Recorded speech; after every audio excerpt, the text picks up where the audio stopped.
This is Optimal Living Daily episode 2316, The 6 Elements of Self-Esteem Building by Brian Tracy of briantracy.com. And I'm Justin Malik. I'm going to jump right into today's post as we optimize your life. The 6 Elements of Self-Esteem Building by Brian Tracy of briantracy.com. To perform at your best and to feel terrific about yourself, you should be in a perpetual state of self-esteem building and maintenance. Just as you take responsibility for your level of physical fitness, you need to take complete responsibility for the content and quality of your mind. I've developed a simple formula that contains all the critical elements of self-esteem building, and you can use it on a regular basis to assure maximum performance. This formula is comprised of 6 basic elements. They are goals, standards, success experiences, comparison with others, recognition, and rewards. Let's take them one at a time. Element 1.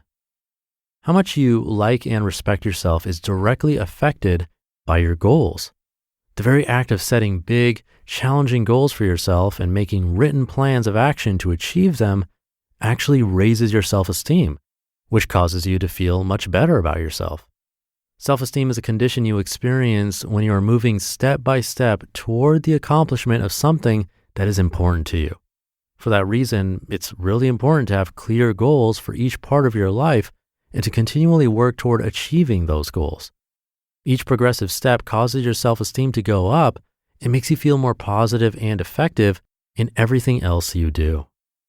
The second element in self-esteem building is having clear standards and values to which you are committed. Men and women with high self-esteem are very clear about what they believe in.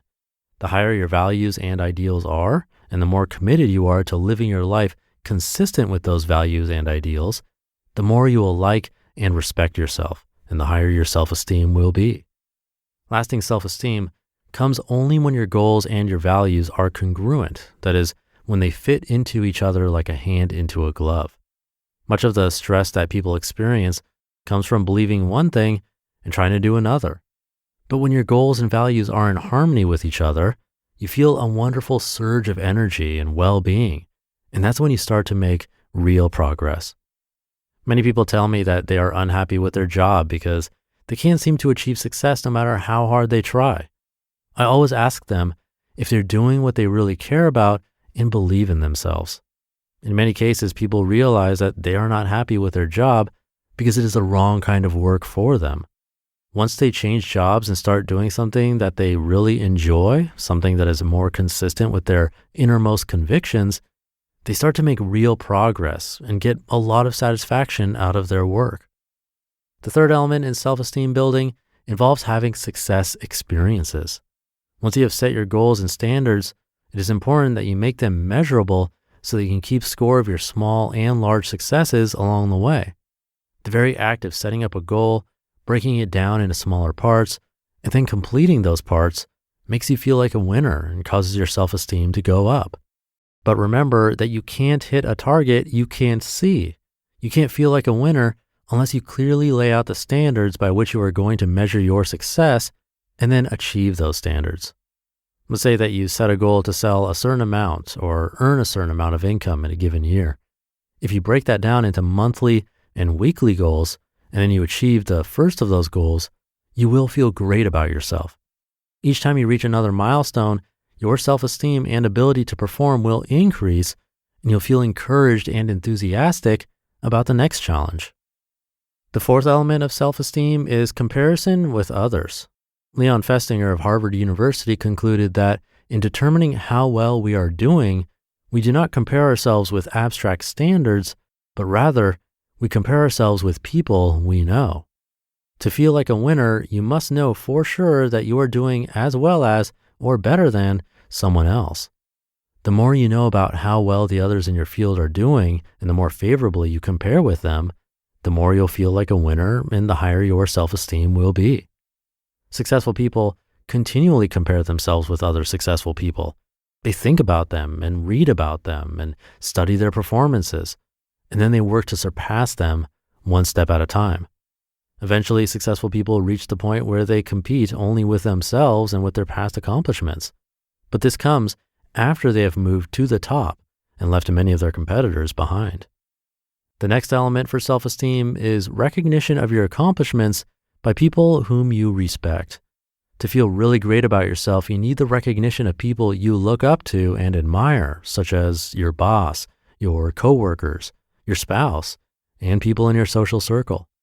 Whenever you are recognized and praised for any accomplishment by someone whose opinion you hold in high regard, your self-esteem goes up, along with your eagerness and enthusiasm to do an even better job.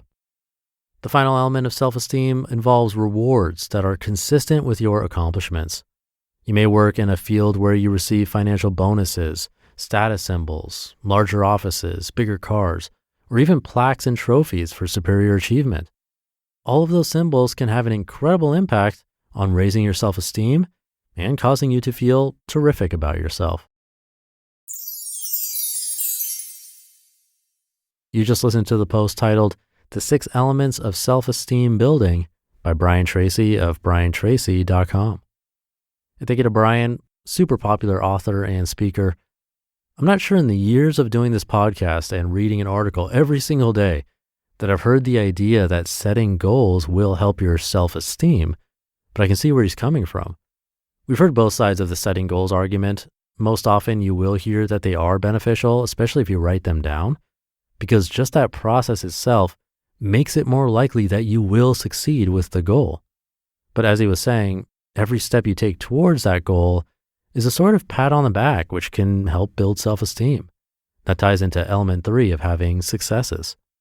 Now that said, if you create a goal way outside your reach or one that's not really a great fit for you personally, but sort of attach that outcome to your self-esteem, I think there's a possibility of it doing more harm than good.